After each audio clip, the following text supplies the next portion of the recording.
Hey guys, welcome back. Here is a long-awaited video on the build of my flight simulator cockpit. All the parts of the video can be seen here, along with the timestamp to go to watch a specific part of the video.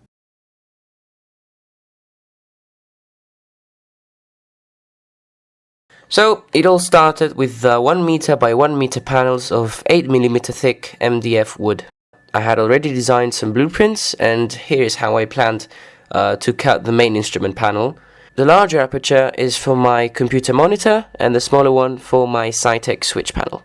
I drew my lines on the wood and used the jigsaw to cut it, having no idea what a jigsaw was until I bought it. Here's my room, and here's an embarrassing photo of me when I was 14, waiting for my mom to walk in. It wasn't pretty. So basically this is what I had at the time, just a simple panel which needs support. And these pieces are what keep the whole thing standing. 2 panels each side and 1 on the bottom. Here's how it looks like when it's all glued together. By the way, I use some special kind of glue, which is kind of like silicone for wood. It's incredible, durable and very flexible. Now this panel is my glare shield. I only had an MCP at the time, so I didn't worry about leaving space for my 2 EFIs I have now. What's blue is what's in the middle, what's red is what's on top, and what's black is what's on the bottom. You can now see how I gradually glued all the small pieces together using that special glue. Here's some glue on top of the main instrument panel and the side-by-side panels, and here's everything together. Next came painting. I chose grey colour as it was quite universal, a colour seen in many different cockpits. Here's a sticker of the exact acrylic paint I used. A good question would be where my cockpit is mounted on. It used to be my desk. I got rid of the bookcase part and there was plenty of space for the shell, mounted with double-sided tape. Have a look at my clever pedestal. It's a drawer. I cut a piece of wood and made some space for 2 Saitek quadrants to fit in. I stuck the yoke, fixed the switch panel in place with some glue from behind. Then came my computer monitor. This construction allowed me to position the monitor nearly at eye level to use it as my normal computer monitor when not flying. Keep in mind that I still have a drawer underneath the cockpit, which is vital for my keyboard. It was time to bring an exterior view so we could see outside, so I brought a 32-inch television screen for quite a good price. Voila! The TV is mounted on a plastic dresser, which helps me keep my non-existent desk organized. I even added 2 side panels to fill in the gaps. I thought I was stabilized with a cockpit design, until a year later the idea came in to make some kind of overhead. Here are the dimensions of the overhead. Back to the shops we go to repeat the process of buying and cutting wood. I cut out 2 additional side panels to support the overhead. Grab your dimensions again. The overhead was simply screwed on. Perfect. No further changes were made to the construction of my cockpit since then. What changed was the hardware. Let's begin with the piece most questions relate to. The overhead panel as a functional module. Here's a genius overhead panel solution inspired from Roger Dodger Aviation. To paint a keyboard grey and print buttons on laminated paper, stick them on various keys, and assign them in the simulator software. I will show you how to do this later on. The keyboard was attached overhead using a glue gun. Again, I was stabilized with this design for a long time and it really worked. The only problem with the keyboard overhead was that there was no way of checking what's on or off. You just press the on-off switch. It was a dream of mine to get a proper overhead for my sim. Not only were they expensive, but they required technical skills and even programming, which I had no idea of. Then, a friend of mine offered to make a simple yet functional overhead for me. It's basically a poster on foam with many switches and rotary knobs fixed in place using a glue gun. The wires lead to 2 Leo I/O cards, and thereafter it's just 2 USB cables to my computer. Literally plug and play. You can buy switches from many websites online. What's really important in those DIY panels is to get strong and steady connections between the switches and the Leo cards. I would highly recommend soldering and using high quality wires, making sure no metal touches any other metal. Assigning various functions to switches was no different than with the keyboard overhead. I will get right to that in the software part of the video. Mounting it was a piece of cake again. 5 screws, screwed from below the overhead panel, lightly sandwiching the overhead panel with the wooden panel above. Here's a list of my hardware. I still have my Saitek ProFlight yoke, my Saitek switch panel, my Saitek rudder pedals underneath, and my GoFlight MCP Airliner Pro. And I added the homemade overhead panel, a GoFlight EFIS, a GoFlight versatile radio panel, an open cockpit EFIS for the non-existent first officer, a 737 throttle quadrant by Flight Sim PM, and a Mimo 720S touchscreen for my FMC. Going back to the blueprints of my glare shield, to install my two EFIS panels, I simply remove those two panels of wood and magically the two EFIS fit right in. Notice that I have a coating of painted laminated paper over the whole glare shield so it's all even. Here's a simple mount I made for the radio panel using bent cardboard. I simply stuck it using a glue gun and the radio panel sits on top, being easily accessible. This is just a Yoke clipboard that I printed and laminated. You can find it in the description below. If all that hardware sounds like a lot of USBs, it's because it really is. So I have two powered Belkin USB hubs to power them all up. Before turning your computer on, disconnect the 737 quadrant as the hardware causes the computer to run slow. And before starting FSX, make sure all GoFlight devices are plugged in and disconnect the Mimo touchscreen as it causes fatal errors when loading. My dome light is a simple office lamp and sound comes through two speakers, one's next to me and the other one's over my head. I don't know why so many people are asking for my specs because they really suck. I'm really looking forward to a good i7 and NVIDIA graphics just to get rid of having to reduce all my sliders to the absolute minimum. So from this point we're just left with setting up the cockpit and all my panels, and that has to do with software. First of all, you want to hide the Windows taskbar and the title bar in both screens. What I do is right click on the taskbar, go to Properties and click on Auto Hide the taskbar. Simple and handy. Now what I did for the title bar is either funny or smart. I added a sheet of painted paper on the wood in front of the upper edge of the computer monitor to hide the title bar. I can now use windowed FSX like full screen FSX, hiding all Windows bars. For the TV screen, I selected a screen resolution slightly higher than the one recommended, and the result was that what it showed was always slightly zoomed in, again hiding all evidence that I'm using FSX in windowed mode. I do not use external software like ProSim. I use the 2D panel of any aircraft I fly in FSX, in this case the PMDG 737. Start your flight, right click and select Undock Window, then move the new window over to the other screen. Adjust it so that all Windows bars are hidden. Select 2D cockpit view and 0.5 zoom. Press Ctrl-Shift-Q to slightly tilt the view upwards as it will be showing too much ground and too little sky. The instrument panel will be left black. Press Shift-1 to open up the 2D panel and adjust it the way you want.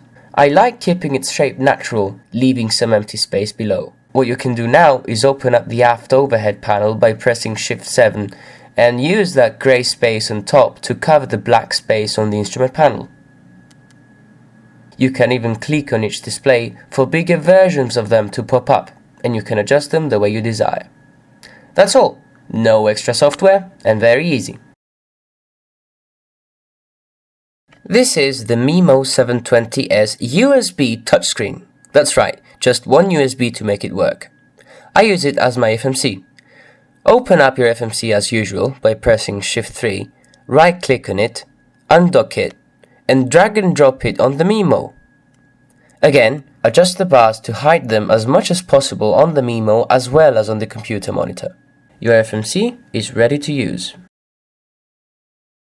Now, make sure you save your flight, and every time you want to fly, you will open up this flight and not select the aircraft from the free flight menu. Let's move on now to assigning different functions to our modules and flight controls, beginning with my overhead panel. To assign different functions to each switch and knob, I used FSUIPC and the mouse macro technique. First, load a flight in the specific aircraft you want to assign. Press Alt to open up the menu, press Add-ons, then FSUIPC.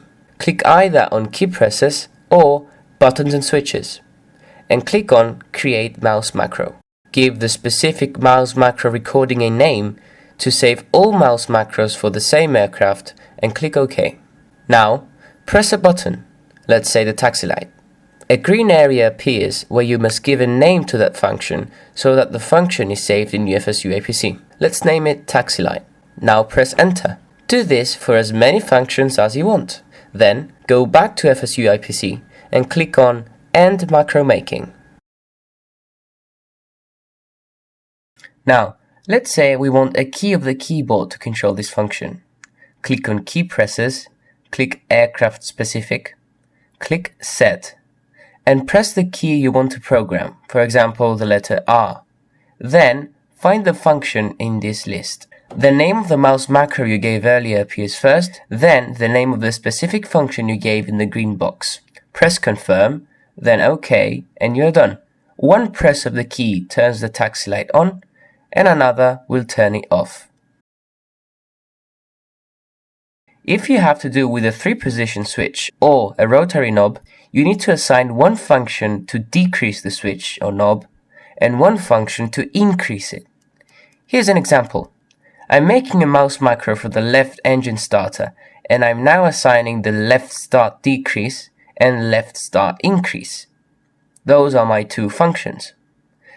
Now, I have set the letter O to turn the knob to the left and the letter P to turn the knob to the right.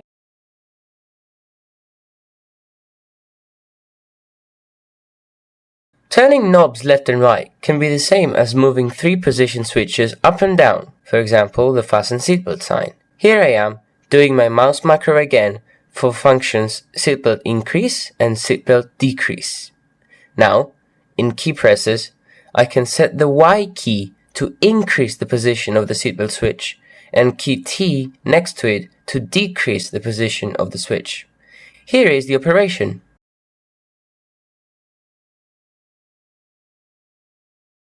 Let's say now that you have built your overhead, plugged it in, and you are ready to start assigning those functions. You will use mouse macro just like before. Then, open up FSUIPC and click on Buttons and Switches. Flick the switch you want to assign, for example again, the taxi light, then click on Select for FS Control. Here, set that when you press the button, the taxi light will flick. However, when you move the switch to the off position, you did not tell FSUIPC that the switch needs to be flicked again in FSX. So, select the same function here on the Control Set When button released. Take a look at how I programmed the rotary knob. Only 2 of the switch's 4 positions actually have a function, the first one and the third one from the left. When it's in the most left position, I tell it to turn the knob to the left. When I release it from the first position and it moves to the second, I want the knob to turn to the right. When I move the knob again one position to the right, in the third position, where I now have a function to assign, I tell it to move the knob to the right, and when releasing it to return to the previous position, because there is no other function to assign as the FLT position. Similarly, in a 3-position switch, there is no function to assign in the middle position. This is increase on release decrease, and this is decrease on release increase. You can do other cool things with FSUIPC. Here's how to assign push to talk on your yoke for IVAO's Teamspeak. Go to Buttons and Switches, press on the button on your yoke, select for key press, and assign a random key on the keyboard, say F2. You want the push to talk to be held, so uncheck this box. Then, open up Teamspeak 2, go to Sound Input Output Options, and use the same key on the keyboard as your push to talk. Now, when you press the button on your yoke, F2 is activated, thus the push to talk on Teamspeak. Mounting my Saitek switch panel was a wrong choice altogether, as I mostly fly the PMDG, where the only thing I can use is the landing gear lever. However, I found a smart piece of software called Linda, and I can now assign any function I want to the switch panel. Select the PMDG NGX here, then choose the Saitek switch panel. These are all the buttons on the device, and you can identify them by pressing them on the switch panel. Buttons 14 to 18 are the buttons activated when turning the rotary. Find the button you want, for example, Auto Brake RTO, right-click, choose PMDG 737 NGX, and find Auto Brake RTO. Make sure you save it. It's that simple. The GoFlight Versatile radio panel is called versatile for a reason. It can control a number of things. To make the GoFlight devices work, you need to install the driver from GoFlight's website. This is gfconfig, which comes with that driver. Here, I have set the main avionics function to be the nav1 radio, the left button to let me set my transponder code, and the right button to switch between nav1 and nav2 radio. The center button changes the frequency from standby to active. This little arrow shows whether you are in nav1 or nav2. Now, if you press the left key once, you can tune in your ADF frequency, an extra feature. If you press on it again, you can now set your transponder code. Press the right button to go back to the nav1, nav2 radio. One of the most frequently asked questions is who I am speaking to and how I get ATC. For those who don't know, I fly online, kind of like playing multiplayer where you see other players, but in a more serious and professional environment. In many airports, other people connect as air traffic control, and we speak to them if we operate at the specific airports or regions. There are events every day and tours to complete, even exams to undertake, so check it out. I have provided useful links to learn how to fly online in the description below, together with all other links and downloads mentioned before, as well as my email. If you have any other questions, please feel free to send me an email if I don't reply to your comment below. Thanks for watching, I hope you found this video useful, and above all, I hope I have inspired you to go make something better than this. I would love to see what you guys come up with, so keep in touch. See you soon up in the virtual skies.